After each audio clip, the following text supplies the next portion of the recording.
Hi everyone, this is James Gom from the Social Impact team here at WBCSD in Geneva. I hope you're all well and you've had a chance to recharge over the summer. I know it's been a while since our last webinar back in July, but thank you for taking the time to join us today for this session focusing on interlinkages between business and human rights and the SDG agenda. This is a session which I've really been looking forward to, and I hope it'll throw up some interesting debate and discussion for us. So let me begin by doing a bit of housekeeping and laying out the agenda for today's call. I'll get things going with a quick introduction to today's topic, as well as a very brief update on some of the work of the Human Rights Business Solution here at WBCSD. Then I'll be handing over the reins to our guest speaker for today, and we're really pleased to have with us Caroline Rees, President and co-founder of SHIFT, the leading center of expertise on the UN Guiding Principles on Business and Human Rights, who will be exploring today's topic in detail. Then we should have plenty of time for questions and comments, and I'll invite all of you to share your views. Please feel free as we go along to write any questions in the little box to the right-hand side of your screen, and then we'll circle back around to them at the end, and we'll make sure we have time to put all of them to Caroline. So that should bring us to roughly 3:45 Central European time, give or take 5 minutes. So a full agenda over the next 45 minutes or so. Right, so to begin with, if you'll indulge me a little bit, I'd like to give a brief introduction and go into an overview of some of the latest work of the Human Rights Business Solution here at WBCSD, and to flag up a few things for you to keep on your horizons. So as you're aware, on the information sharing front of our work, we've been doing a lot of work on webinars over the last few months, which I hope have been useful. And we also continue to publish a bi-monthly briefing paper, which amalgamates some of the key developments and resources emerging in this space. If any of you aren't on this mailing list currently, please do feel free to get in touch, and I'll be sure to add you to it. Then on the advocacy front, WBCSD has also continued to leverage its UN consultancy status to gather updates and feed into various intergovernmental developments around business and human rights. Mostly we've been liaising with the organizers of the UN Forum on Business and Human Rights to help shape the agenda for a number of sessions. For those of you not aware, the forum is scheduled to take place in Geneva between 14th and 16th of November. And for those of you considering one possibly attending, we're also hoping to convene an accompanying human rights focused session here at WBCSD's office on the 17th of November. Of course, we'll be sending out more details on this soon, but perhaps a date to bear in mind for your very busy diaries. And finally, I'd just like to update you on some work that we've been doing to integrate human rights into WBCSD's analysis of member companies reporting through our Reporting Matters project. This year there'll also be a dedicated section on human rights in this Reporting Matters report, which is due for release in October.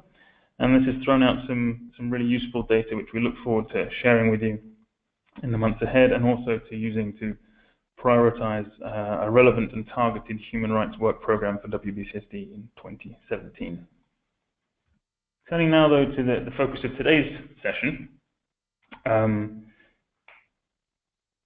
the next slide. There we go. So yes, today's session is looking specifically at human rights in the context of the SDG agenda. Since the launch of the Global Goals last September, WBCSD has been continually advocating that the SDG simply will not be realized without business, and that corporate engagement is needed across the spectrum of three key areas, namely role, opportunity, and responsibility. Of course, business has a key role to play in the achievement of the goals as an engine of economic growth and employment, and source of technology and innovation and finance. And it's also important to underline the immense business opportunity that the goals represent in terms of stabilizing societies, opening up new markets, and so on. However, while it's important that business grasps the opportunities that the SDGs represent, it's also crucial that there's understanding of responsibilities in this space. And when looking at the SDG agenda, there's a strong case that the private sector should first and foremost be looking to ensure that it's not hindering development through negative social impacts, in particular around human rights. And these negative impacts can't be offset by any number of positive contributions, and every company has a responsibility to identify and mitigate them as a baseline for meaningful SDG alignment. And this was one of the key areas highlighted in a letter by Professor John Ruggie, the author of the UN Guiding Principles on Business and Human Rights, that he sent to some eminent figures from the Business and Sustainable Development Commission, which has taken up the task of articulating the business case for engagement around the SDGs in a report that's due out early next year. And in his letter, Professor Ruggie sets out the point that meeting the corporate responsibility to respect human rights is a key vehicle through which business can help achieve the broader vision of peaceful and inclusive societies embraced by the SDGs. And he calls for efforts to recast the human rights discourse around sustainable development. And this is really the key area that we'd like to dive into a bit deeper today. Very important area, which Caroline is going to lead us through. So with that, I'd like to hand over to Caroline Reesham-Shift, who I'm sure for most of you needs no introduction, but just very quickly, Caroline really is at the forefront of thinking around the operationalization of the UN Guiding Principles. Before co-founding Shift, she was deeply involved in the drafting of the principles themselves as a lead advisor to Professor Ruggie's team, and she's now also leading the discourse on how this agenda should be integrated into conversations regarding the SDGs. So enough from me, and I'll hand over to Caroline. Thanks very much indeed, James, and it's a real pleasure to be with you all today and have a chance to have a bit of a conversation really about this relationship between business and human rights on the one hand, the United Nations Guiding Principles in particular, and the SDGs. And thank you, James, for them mentioning John's letter to the Business Commission, which in many ways set out the broad contours of the ways in which we feel and we see that the conversation around the relationship between these two things may be at risk of getting off a little bit on the wrong foot. And what we'd like to do is stimulate some thinking as to a different way in which we can see and understand the relationship between these things. So if I'm just trying to get my slides to move forward here. Don't know if you've transferred control over to me, James. I can't just get the slides moving at the moment. There we go. Well, just very briefly, thank you, James mentioned there, Shift, we are a not-for-profit organisation with an educational purpose and really focused singularly on this question of implementation of the UN Guiding Principles, and in doing so, in really working with all of the actors who are needed to make this happen in practice, companies, of course, also government, civil society, investors, and everyone else who creates these ecosystems that can really drive and reward leading business practice in this area. I'm still having problems moving the slides. James, I don't know, are you still in control of the slides here?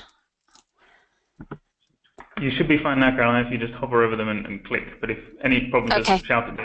I'll hit them for you. Terrific. Thank you. Okay.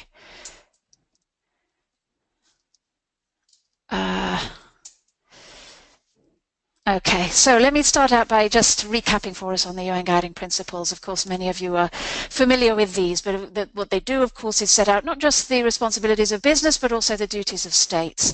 The state duty primarily in this context to protect against abuses of human rights, and that includes engaging with business and businesses' activities in this regard through the full range of activities from policy through to regulation and adjudication.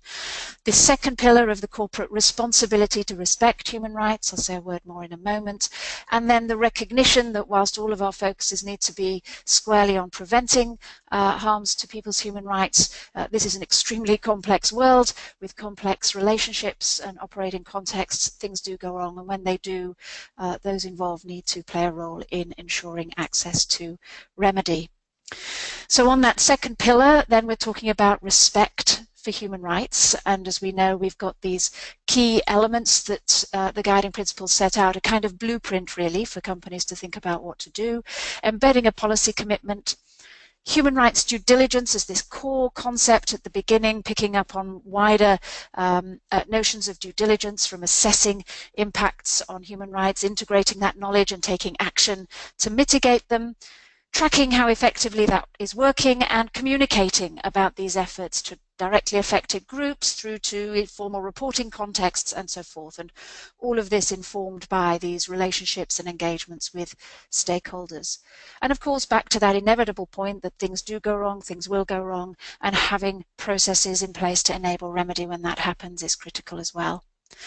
The other key factor, and I'll play this forward into the discussion today, is the scope of this responsibility, and that it importantly extends not just to a company's own activities, but through its business relationships, so that it's not just about a do no harm idea, that it is actually about advancing respect for human rights through global value chains, because the point is not just causing and contributing to human rights impacts being a problem, but also looking at situations where harms to human rights may be simply connected or linked to your products or your services through those value chains, and also in those contexts the importance of taking action to reduce the risk that such harms continue to be linked to your business, to your products and your services. So this issue of the scope extending across those business relationships is a critical aspect of what the guiding principles are saying. Okay, so into this relationship with sustainable development. And you're familiar, and we heard there from James about the Sustainable Development Goals. Sustainable Development Goal 17 is, of course, about partnerships. Beyond that, one can crudely but not terribly inaccurately break them down as addressing planet and addressing people. Now, there are overlaps between those, as we well know. There are elements of climate change, water, sanitation issues, and so forth that cross between being environmental issues and issues that relate to people and the welfare and development of people, of human beings. But broadly speaking, that's a fair enough way to look at it. And therefore, it's no surprise that throughout this picture here, we see that there are integral connections to a whole range of rights as defined in the Universal Declaration and the core covenants. And I populate a few of them here just to remind us of what they can be. There's a particular cluster that comes around Sustainable Development Goal 8 on decent work, unsurprisingly, but many other areas where we see these issues coming into play around the SDGs. The Danish Institute for Human Rights has done an excellent piece of work really tracking at a granular level across the SDGs how they interface with human rights issues, and as we look at the people part of this, how those are really interwoven as to how we think about what the SDGs are aiming for. So clearly that's a very close relationship at the heart of the SDGs. So when we look at how this conversation about the people part of sustainable development has evolved over time, we start to see how it has shaped how we are thinking about it today. And so let me sort of track that in broad terms here. Corporate social responsibility was really sort of the dominant paradigm, dominant way of talking about this through the second half of the 20th century. Earlier than that, in the post-industrial era, it was pure philanthropy. CSR sort of took over as the way that we looked at this, and CSR, much like philanthropy, was really about how profits were spent rather than how they were made, about achieving positive impacts, doing things with those profits to advance welfare of people and various other things, rather than addressing negative impacts, and was very clearly circumscribed as being about the voluntary, not the mandatory. We then added to that other ideas, and I'll pull out particularly shared value, but in general, sort of these new business model ideas. And here the critical change was that this was about core business, right? This was about opportunities to make profits. It wasn't just about spending profits, making profits while having a positive social impact. But again, distinct from and not linked to the addressing of negative impacts. And again, of course, voluntary, not mandatory. This is something that a good number of companies and some of you in the World Business Council have been active in and achieved a lot around, but it's not something that every company is doing or indeed necessarily can do with their place in the business world. And then we have, of course, the UN Guiding Principles.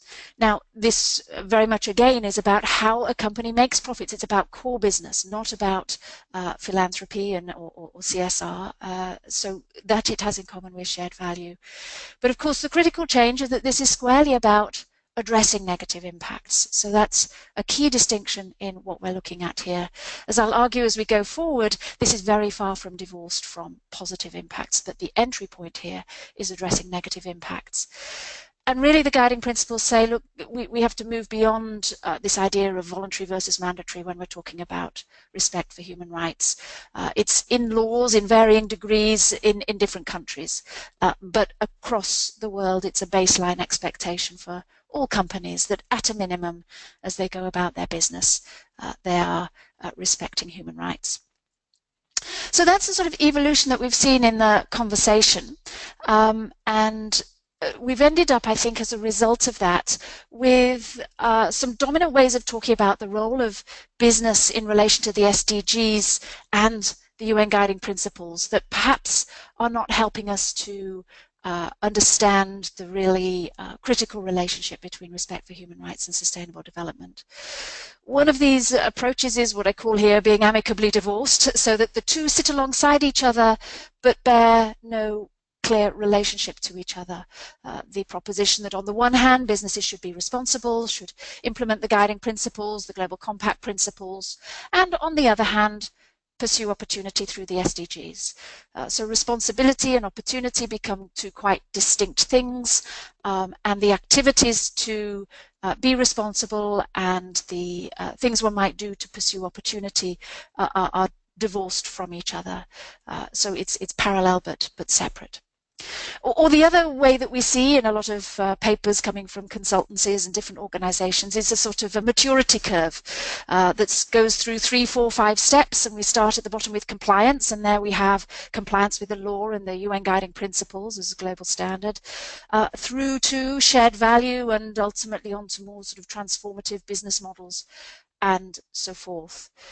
But again here we find that when you have a maturity curve and you have at the bottom of it compliance with the guiding principles, this is not something that particularly inspires our business leaders to dwell upon that and have extended conversations about it, because it by implication says if that's the place you're focusing, you're at the immature end of the spectrum of what you need to be doing. And of course our leaders are not interested in being positioned there, so it's something that needs to be done and gets sent to the right people in a company to deal with, but it's not the thing that inspires and leads to innovation and has our business leaders speaking with energy and excitement on platforms, because it seems to be the immature place in the curve to be. And in some ways these two dominant ways of talking about this have left the guiding principles as being recognized and referred to, and yet fairly quickly skipped over to other ideas for how business contributes to the guiding to the SDGs. Now what I'd like to suggest is that this is fundamentally different from how business is talking about its role when it comes to the planet part of sustainable development, the environmental aspects. What we see there is that with a very different history to this conversation, companies are very comfortable talking and having the focus of the discussions being around the positive outcomes they can achieve by reducing their negative environmental footprint. This is where all companies can be part of the conversation, can contribute to change. We see companies, I imagine all of you on this call, setting targets, motivating staff around this, talking about this in your public disclosure, with your leaders talking about this on public platforms. The focus is around the reduction of negative impacts, understanding how this can lead to large-scale positive outcomes. And then on top of that, for some companies, depending on their particular place in the market, their particular business models or product types of product line and so forth, there are additional opportunities to advance new models, new products that also bring positive impacts at scale. But this isn't something that's applicable to all. Now that's a very different discourse than we see when it comes to people. When it comes to the people part, as I've been describing, we leap fairly quickly over the reduction of negative impacts, and the primary conversation has been around, well, not so much philanthropy today, but social investment, strategic philanthropy to some extent, and into these new business and financing models and products. And there's a great deal to be achieved through those. This is in no way to downplay that, but at the same time, it is going to be something of the few, the relatively few at a global level. It's not something that's going to be feasible for all companies in terms of resources or in terms of where they are in the market. And meanwhile, this area that is so dominant on the environmental side of the conversation remains about compliance without opportunity. And this is where the guiding principles have been positioned. So I'd like to suggest that there's a new vision that we need to move towards, and it's one that fundamentally changes how we understand what respect for human rights is about. And in many ways, I think that the way that we've all talked about this corporate responsibility to respect human rights has perhaps fueled the problem that we see right now. We have, and importantly so, emphasized that this is about addressing negative impacts, that there isn't any offset here, that doing good works doesn't reduce the importance of or offset the need for respect for human rights. And that remains fundamentally the case. But at the same time, we've got caught in very negative language. Grievances, risks, negative impacts, adverse impacts, and I've heard many say, gosh, it's terribly difficult to motivate people around these terms. How do we motivate people around, let's have less child labour? That's not a message we want to send out to the wider public because it raises negative questions rather than positive ones about what's happening. And yet respect for human rights is an inherently positive concept. And I would suggest that it can, without too much difficulty, be framed affirmatively with motivating targets. Let's think about the most obvious instance of this. None of our companies are talking about let's have less discrimination and promotion and other workplace practices. Companies are talking about diversity and inclusion. That is simply a positive framing of tackling a human rights issue that is discrimination. In other places, we see more and more talk about advancing decent jobs, living wage. We're not talking about let's have less poverty wages or workplace abuse. We're talking about decent jobs and living wages. The positive outcomes of respect for human rights are there to be found by all of the folks within our companies and beyond who look at how to talk about these issues. And I think we need more imagination in how to frame this positively and motivationally. Because in addition to that, there's an enormous scale of positive impact to be achieved when we think about what the guiding principles are saying. And here I come back to that point about business relationships. When we think about the tens, hundreds of thousands, sometimes millions of people in companies' global value chains, when we think about the statistics of the millions of people who are in situations of not enjoying their human rights, of forced labour, of child labour, of other forms of workplace abuse, of displaced communities, those challenging issues for business that often sit beyond the first tier in your supply chain, but where the guiding principles are saying, look, part of the responsibility where you've got particularly the most severe of these impacts is to use your leverage, to work with others, to really drive change through those business relationships. And when we think about that advancing of respect for human rights through global value chains, the scale of what can be achieved is really quite astounding. The innovation and the leadership that it takes is clear, but the scale of what can be achieved towards the Sustainable Development Goals is phenomenal. And so it's really well beyond this phrase, do no harm, that tends to get slapped across the guiding principles. They're about far more than do no harm. They're essentially saying, do not be involved with harm. Don't allow your products and services to be involved with harm. That's a quite different statement. And what we're necessarily doing when we talk about reducing impacts on human rights, driving respect for human rights across these business relationships, is we're addressing the people most in need of development. By definition, those people who are not even able to enjoy their fundamental human rights are the ones least enjoying development, the ones the SDGs are most in need of targeting. So we're getting right to the heart of the problem that the SDGs are addressing. Moreover, this is an effort which every single company in the world can contribute to, and indeed, in line with this responsibility, every company should. So every one of you, all suppliers, joint venture partners, and so forth, has a role to play and can, at different levels of resource and capacity, play that role. So this, I would suggest, is a new way of looking at how we should be talking about this, much more similar to how we're familiar with talking about the environment. where our primary focus and the primary focus of our business leaders is in saying, look, we must be part of driving respect for human rights across our business relationships as well as our activities. There are large-scale positive outcomes to be achieved for the people most in need of development, and all companies can do that when we together, individually and collectively, look to reduce negative impacts on people. And then over and above that, some of us will have opportunities to develop new financing and business models and have additional positive impacts. But our first positive impacts, and indeed scalable and sustainable ones, will come from focusing in and innovating around how we drive respect for human rights forward. Now, let me just take some examples from companies, and I pull here from companies we've looked at the reporting of under the UNGP's reporting framework. But M&S and Unilever talk about, as I'm sure many of your companies do as well, addressing gender discrimination, sexual harassment and exclusion of women in their supply chains, right? This is looking at systemic challenges, risks to human rights connected with their supply chains. And as they move this forward and success comes around these efforts, so these companies are contributing to SDG Target 5.1, ending discrimination against women and girls, and 5.5, ensuring women's full and effective participation in economic life. Total talks about road safety as a critical human rights risk issue in its value chain, and actions it's taking to address this, particularly in Africa and particularly with a focus on the number of children who are vulnerable in this context.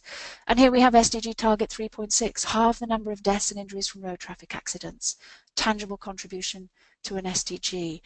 Nestle and others of you addressing child labour here in hazelnuts, cocoa, other commodities through a whole range of work, unilaterally and working with others and working collaboratively. Target 8.7, end child labour in all its forms. H&M and again others, I know, implementing living wage strategies, looking holistically from purchasing practices through capacity building for suppliers, trade union engagement, worker surveys. Target 8.5, decent work. Target 10.1, income growth for the poorest. But beyond that, with many of these human rights, you're not just addressing one of them at a time. And I'll take this example of living wage because it's a great one. We know that at the root of living wage problems are some other human rights issues very often. The lack of freedom of association, the inability to bargain collectively, sometimes discrimination factors as well. We also know that it leads on to many other impacts on human rights. A lack of access to basic nutrition, very often where families where adults in the family cannot earn a living wage, it becomes a basic necessity to have children working. That impacts their right to education, very often their right to health. Working hours, of course, is closely linked to living wages, more hours being worked, different jobs being worked to make up the deficit, rights to family life, right to health, and of course adequate housing when the living wage is not there. But then we start to see how the SDGs layer into this. And as companies start to really drive forward solutions with each other around challenges like the living wage, the contribution across multiple SDGs starts to become apparent.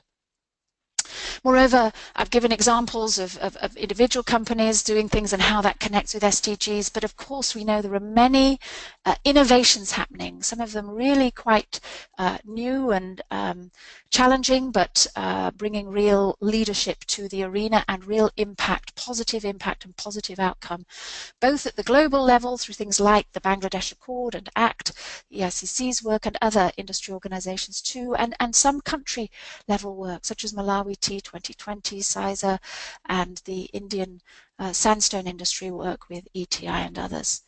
So in closing, I would suggest that we really need to reframe how we talk about the place of the guiding principles and respect for human rights when we think about companies' contribution to sustainable development. It's of course a core value for a company, respect for human rights. It's one that inherently and inevitably brings positive outcomes for people, and nowhere less than when we look at driving respect for human rights through those business relationships across those global value chains. It's through that we can achieve incredible scale, working together with collective action playing a particularly important role. In doing so, it inevitably reduces risk to business. I haven't dwelt upon that here, but there's really burgeoning evidence as to how this is playing two roles in advancing positive outcomes for people, reducing risk to business, and bringing indeed new business opportunities through new partnerships, new investors, through employees and so forth. It thrives on innovation and leadership. It is not something that's at an immature place on a maturity curve. It is not a stopping station on the way to more exciting issues. It takes leadership and innovation and creativity to think about these global challenges for human rights in global value chains. And it fundamentally can and will drive sustainable development and make a major contribution towards the SDGs. James, I'm going to stop there, and I'd be delighted to hear people's comments or questions. Wonderful. Thanks very much, Caroline. That was really, really great. So many interesting phrases to call upon and some interesting ideas as well to discuss. So if anybody has any questions or any comments or feedback, we'd love to hear them through the questions asking box on the right hand side of the page, so please go ahead. I guess to kick things off, I've got a few things from my side that I'd maybe like to follow up on. So I guess one thing that strikes me, Caroline, is and if we're looking at the companies that are leading in this space and are, as you say, having that leadership role, it tends to be companies that have gone through some sort of reputational issue or have had some sort of impact in their supply chain that has been uncovered or they've uncovered themselves, and then they're working to remedy that and then taking strong action in that regard.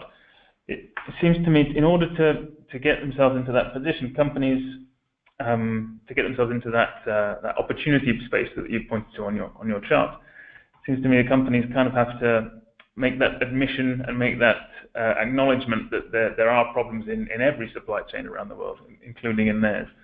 And I think some companies, possibly a barrier to that happening at the moment, is some companies not coming out and making that public acknowledgement that their supply chain too has these issues. Everyone does. So I guess you kind of have to, that first rung is an admission of the problems that are out there that maybe not all companies are at. Would you say that's a fair assessment? Yes, I think in many ways that's fair, James. And I think the reality today is that it's almost that we're past the point of sort of the head in the sand as to whether there's a challenge out there. We're in the era of transparency and social media and fast communications, and the challenges are there. They're known, they're discussed. Investors talk about them at length. Civil society stakeholders, governments are talking about them. So there's nothing novel in that. Indeed, I think where we're intriguingly starting to see some risk to businesses come is where they're not themselves talking about that, or indeed just as we've seen in certainly one or two cases saying yes, we have zero tolerance on forced labor, and then not talking about what the realities are in supply chains and the fact that doesn't mean you therefore have none of it. What it means is that it's out there and it's a challenge and it's something to be tackled, and that takes effort and time, doesn't happen overnight. So I think in many ways consumers as well as investors and others are pretty well informed these days about the realities, and the opportunity is to get out ahead of that and say, yeah, sure, that's the reality. Here's what we're doing. It's not going to be solved overnight. We're taking steps. Here's where we're starting. Here's where we're hoping to get to. And those are the kinds of honest conversations that I know give comfort actually to investors. Many examples I've had from investors who've pointed to specific sentences and paragraphs and said it's that gives me a sense that this company sure hasn't got it answered, but at least is taking it seriously. So you're right. I think it has historically often been the big thing that went wrong that triggered attention to this, and partly a fear inside of why talk about it publicly if there isn't a problem, because that will just flag the issue when we don't want that. But the reality is the issues are flagged. They're out there, they're known, and these days I think far wiser course is to be part of the conversation of, yep, that's right, that's what's out there, and here's what we're doing. And that's actually what is going to better protect companies as well from critique when they're able to talk about how they're dealing with it. Great, thanks. And we've got some really meaty questions coming through as well, so get ready. So first one from Ricardo is, how have you identified any companies or sectors that are leading the way with regard to linking SDGs and human rights yet? That's a good question. No. I really don't think so, and I'd love it if there's somebody on the call who can contradict that and actually point me to something. But I do think that we have been stuck in this divorce between the two conversations, and for the reasons historically that I point to.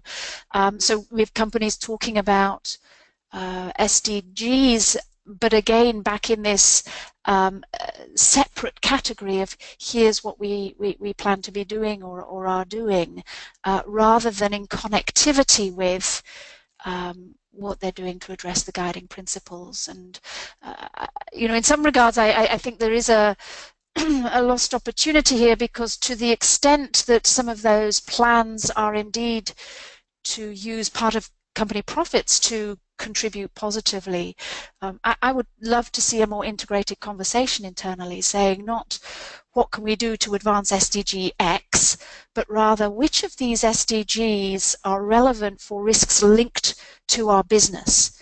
Now, what can we do to use resources to tackle those, knowing that we'll at the same time be implementing our responsibility and reducing risks and contributing to that SDG. That, I think, it would be a great place to be, both in communications terms but also in use of resource terms. It would seem to me to make consummate sense for a business to think about it that way. But so far, and it's early days, of course. I mean, we've had the SDGs since the end of last year, so perhaps one shouldn't be expecting that yet. But I haven't yet seen that really being addressed in an integrated way. Great, and then quite a good question to follow up on that from Jan is, how do we reconcile the tension that exists between the concept of salience, i.e. prioritizing risks to people, and the concept of the SDGs, which has been framed more around identifying where companies can have the most impact, especially when they don't match up? Yeah, so that's right. Salience, of course. Excuse me. Salience, of course, this idea of where are the greatest risks to people's human rights specifically, and focusing energies. Well, it's a sequencing, it's a prioritization idea in the guiding principles. It's basically saying, look, for any large company, you're going to have a lot of potential issues out there. So where do you start? Well, let's start where you see the most severe potential impacts, whether that's because they're particularly grave impacts, widespread impacts, or hard to remedy. So how does that fit with the idea that, no, let's look across the SDGs and see where we can have a positive impact because we can develop new products around that, or whatever. Well, I think, again, part of the problem is seeing these as two divorced areas. I would suspect that as you look across the SDGs and map where there are the greatest risks to people in connection with the value chain, there'll be, first of all, some overlap with where, through the nature of your products or inclusive business models, ideas, you can also have that positive impact as well. So I should suspect that there's, certainly looking at one or two cases that I've seen that there's clear overlap between the two. But again, I think that the fundamental point here is that when looking across the SDGs with the question, where can we have the most positive impact, part of the answer to that question is precisely where can we do the most to reduce risks to people. So there's a coalescing there around where are the greatest risks to people, and therefore the most to be achieved out of really tackling some endemic systemic challenges connected with our business, and therefore the positive impact that we can have when we take concerted steps to address those. And I think that's the gap I'm pointing to, that it's been seen as disconnected from positive impact, as if reducing risks to people in those environments doesn't have a positive impact. But if we think about it, if we think about going out into those value chains, as I say, and advancing a living wage, the phenomenal onwards effect that that has. It's true also within your own activities. If we just go back to that proposition of things like discrimination in the workplace, as a company raises awareness of the ways in which biases creep into our decision making, raise awareness around things like LGBT rights and so forth, it doesn't just address the issue in the workplace. It raises awareness of problems that go back and are discussed in home places and in other places of work and so forth, and it has an onward effect on the way our societies think about issues. So I think we've got to move this compartmentalization. We either look at the SDGs as to where we can have a positive impact because of the nature of our products or services, and then separately from that, okay, we've got the GPs, let's be responsible and reduce negative impacts. Let's instead start saying, where are the greatest risks to people, the salient issues? Now, if we can really make a dent in those negative issues associated with our business, we know we're going to be able to have this whole array of positive outcomes for the SDGs, and it becomes almost one and the same conversation. As I say, that's not to disregard positive impacts that aren't connected with the negative. That's an additionality. But I think we can do a whole lot more if we focus on where those two things come together. Great. And then, an interesting follow-up to that as well, the question and comment from Julia, which talks around how we measure positive impacts. And this feeds interestingly into the work of the WBCSD around the social capital protocol as well. So Julia's comment is, we have seen with the climate change, etc., that climate can be priced. Human rights obviously should not, but from a business perspective, how do you see measuring positive impacts from a new business model that takes into account human rights as a positive proposition? Yeah, it's a great question, and there is no doubt that at present this question of measuring or assessing positive impacts, positive outcomes is the least well developed of the parts of the guiding principles. It's, that third part of due diligence talks about tracking efforts, and so this is certainly for us at Shift a huge issue, and the next big issue we're turning our minds to.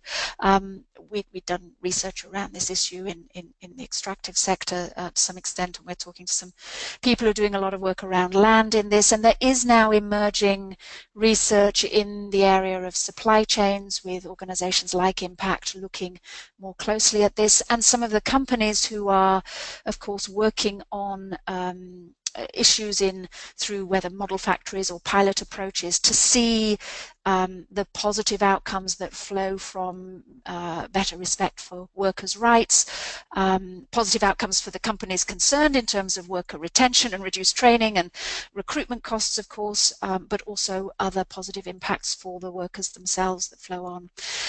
So it's a great question, and there is way too little data in this space at the moment. I think we've all got to really focus in the next 2 to 3 years in getting better answers to that.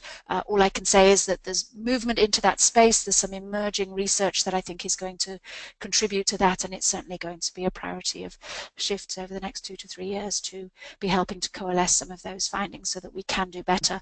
I would also just emphasize that, of course, there's a difference here with the environment. There is much greater ease in the environmental context of quantification, and I think we probably can do better in the people part, to look at meaningful metrics that aren't just input-output ones, how many hours of training, how many audits conducted, that are more meaningful than that. But I also think that we need to understand and give room to the value of qualitative means of assessing positive outcomes, because when we're talking about the human experience, it won't all be possible to pot it down into numbers, and I don't think we should expect that. So we need a much broader sense of what it is to assess positive outcomes, and yes, a great deal more work to be done.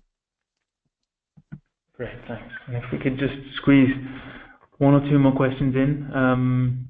a topic which I know is very close to Shiv's heart and the work you're doing at the moment is around reporting. So, question from Matt says, do you think the rising number of separate human rights reports is a trend that's going to continue? And do you think that it makes more sense to include more transparent messaging on human rights, particularly in this SDG context, in existing reporting channels? Yeah, I mean, when we were developing the UNGP reporting framework, it was certainly not our assumption or vision or preference that there should be separate human rights reports. I think there are 3 companies that have done that so far, Unilever, M&S and Total, and they've each done so for very clear internal reasons, and I don't think it should necessarily be assumed that all of them will continue to do that as a separate exercise. But the majority of companies using the framework are using it to put that information into sustainability reports and or integrated reports. So all of the above are perfectly viable options. And I think what's interesting is, in my understanding, and of course I don't speak for any company here, but in my understanding, whichever of those choices they have made, it has actually had in mind the ultimate goal, which is how do we build this as an integrated part of how business is getting done and communicating. Now, in some instances, the judgment has been that to start by really pulling it out and highlighting it is going to be the right starting point. And for others, the conclusion has been, no, let's start by really weaving it into the sustainability report. Ultimately, of course, the guiding principles are about saying this has to be part of the fabric of how business gets done, not siloed into one unit that's separated out. And I think how that manifests in a report is a choice that can be made, but I think it certainly is wise if behind that choice is the vision that we're moving towards approaches that are about embedding this into the company as a whole. Great, thanks. And if we can squeeze one more question in before my strict Swiss timekeepers tell me it's time to hang up. The final question from Patrick. So he said, thanks very much for articulating a clear link between human rights and the SDGs. But how did the company make the link a reality in their day-to-day activities, particularly when the teams dealing with these issues may well be very different? Yeah, exactly. And I think, this is a little bit the problem with this dichotomy, that because there has been this bifurcation from the beginning, this split between here's the team that thinks about sustainable development and opportunities over here, and here are the compliance folk or whatever they might be called within the company who are going to carry on making sure that we're doing no harm. We have built up systems where there's a divorce between the two. So just as I'm suggesting, that's actually a false dialogue, that it's missing opportunity. It's precisely missing opportunity for the business and for the achievement of the SDGs.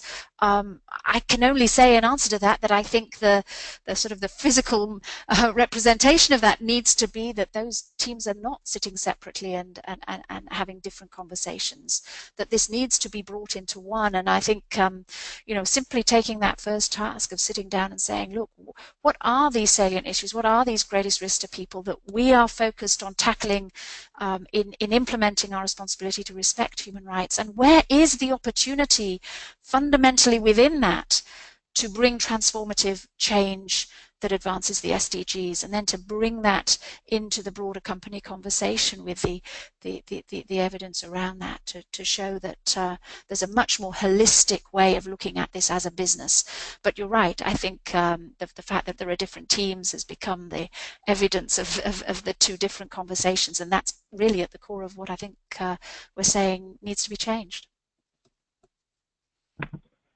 Great, fantastic. Well, I think we're going to have to leave it there for the questions. Thank you so much to everybody for chipping in to what's been, I think, a really interesting and engaging debate. And thank you so much too to Caroline for joining us today. If any questions do hit you in a follow-up, please do get in touch, and I'll be happy to put those on to Caroline, and we can follow up with you later on. But thank you very much for everybody for joining us. A recording of this session will be available afterwards if you would like to share it with any colleagues and spread the message you've heard here today. And we'll also be touching on this again in further work programs throughout the course of the year and at our council meeting again in Chennai. But just reminds me to thank you all for coming today, and speak to you all on another webinar soon. Thank you very much. Thank you for the opportunity. Bye-bye.